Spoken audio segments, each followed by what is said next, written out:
नंदगांव की शान थी हमारी सुंदरी। उसकी सुंदरता की चर्चा दूर दूर तक थी। उसकी हंसी खेतों में गूंजती जैसे पायल की छमछम। उसकी हंसी में एक जादू था जो हर किसी को मोह लेता था। हुस्न का तो पूछो ही मत। हिरणी जैसी आंखें, रेशम जैसे बाल और चेहरा जैसे चांदनी रात, और मुस्कान ऐसी कि पत्थर दिल पिघल जाए। उसकी मुस्कान में एक ऐसी कशिश थी जो हर किसी को अपनी ओर खींच लेती थी। उसका ब्याह हुआ था रामू से, जो गांव का सबसे मेहनती और ईमानदार किसान था। एक मजबूत किसान जो सुंदरी की परछाई बन के रहता था। रामू और सुंदरी का प्यार गांव में मिसाल बन गया था।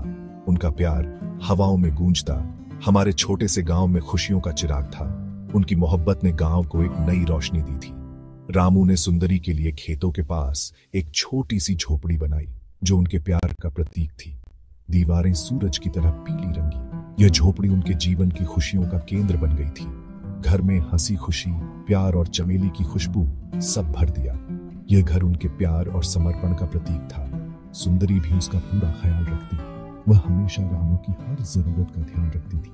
शाम को ताजी चाय लेके खेतों में जाती और दोनों साथ में चाय पीते।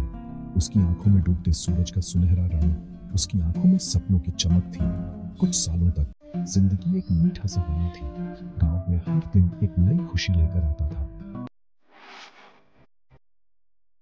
पर खुशियां नाजुक तितली की तरह ज्यादा देर टिकती नहीं। नंदगांव पे एक साया पड़ने लगा। सूखे पत्तों की तरह हवा में बातें उड़ने लगी। जलन से भरे आदमियों ने रामू की किस्मत पे बुरा भला कहना शुरू कर दिया। उन्हें उसकी जमीन, उसकी खुशहाली सब अच्छा लगता था, पर सबसे ज्यादा उन्हें सुंदरी का प्यार खटकता था। जैसे जहरीली बेर, वैसे ही जलन उनकी रूह में फैलने लगी। धीरे धीरे साजिशें होने लगी। उनके शब्द लंबी घास में रेंगते जहरीले सांपों जैसे। उनका निशाना रामू और सुंदरी की खुशियों को चकनाचूर कर दे। लालच और बदले की आग में एक खतरनाक प्लान बनने लगा। एक अंधेरी रात, जब साए लंबे और डरावने हो गए थे, कहर बरपा। खेतों से देर से लौटते हुए रामू ने एक भयानक मंजर देखा। उसकी प्यारी सुंदरी धूल में बेजान पड़ी थी। उसकी पीली साड़ी लाल रंग से सनी हुई।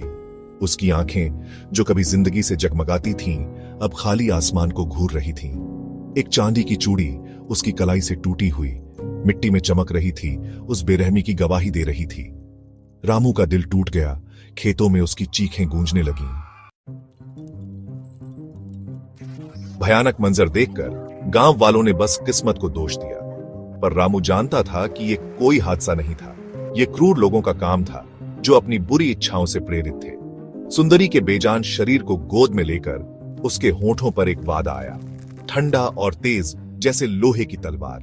वो बदला लेगा, चाहे उसे भूत प्रेतों से ही क्यों ना लड़ना पड़े। गम कोमल दिल को भी बदल सकता है। दुख और बदले की प्यास से भरा रामू अपनी परछाई बन गया। वो गांव में भटकता रहा, उसकी आंखों में एक भूतिया चमक, उन लोगों को ढूंढता हुआ जिन्होंने उसकी सुंदरी को छीन लिया था।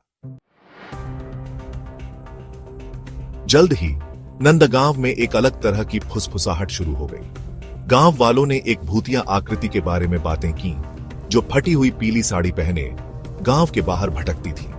अंधेरी रातों में चूड़ियों की धीमी उदास झंकार सुनाई देती। बहादुर से बहादुर की भी रूह कांप जाती। कुछ लोगों ने इसे हवा समझकर अनसुना कर दिया, लेकिन जिन्होंने उसे अपनी आंखों से देखा था वो सच्चाई जानते थे। सुंदरी मौत में भी शांति ना पा सकी। एक बदले की आत्मा बनकर लौट आई थी। एक सुहागिन चुड़ैल अपनी अकाल मृत्यु के कारण हमेशा के लिए धरती से बंध गई। आम का बाग जो कभी हंसी और प्यार का ठिकाना था, अब डर से घिर गया। यहीं सुंदरी रामू के साथ समय बिताती थी। पुराने पेड़ों की छाया में उनका प्यार खिलता था। अब गांव वाले रात में बाग से दूर रहते, चुड़ैल के ख्याल से ही उनके दिल की धड़कनें बढ़ जाती।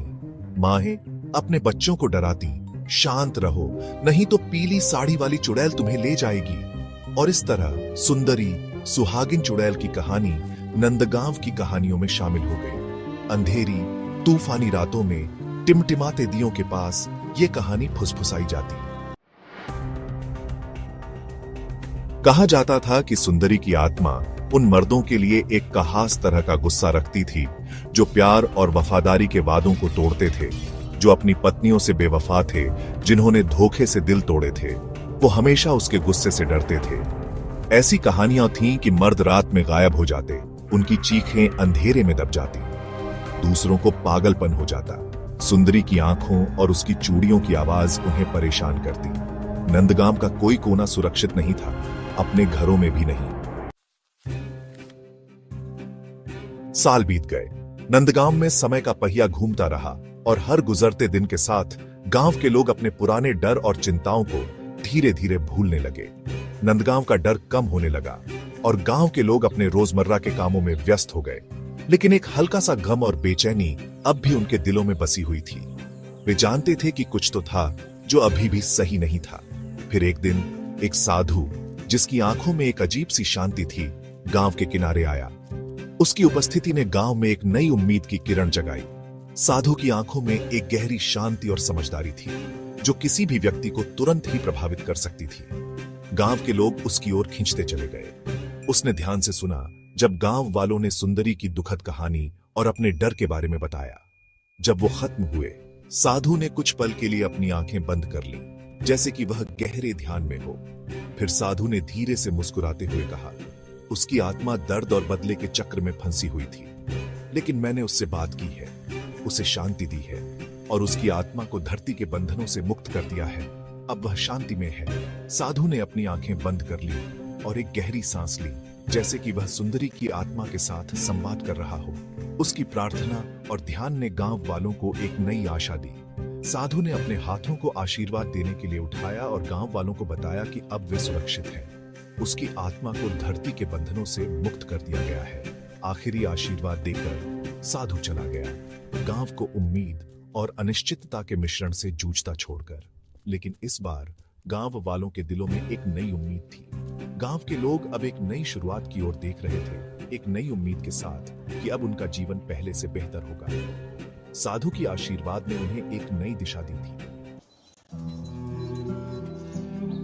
नंदगांव में जिंदगी धीरे धीरे सामान्य होने लगी। गांव के लोग अपने रोजमर्रा के कामों में व्यस्त हो गए और बच्चों की हंसी फिर से गलियों में गूंजने लगी। आम के बाग में फिर से हंसी गूंजने लगी और गांव के लोग अपने पुराने दिनों की तरह हंसी मजाक करने लगे और डरावनी फुसफुसाहटें दूर की याद बन गईं। लेकिन हर कोई इस शांति को पूरी तरह से महसूस नहीं कर पाया।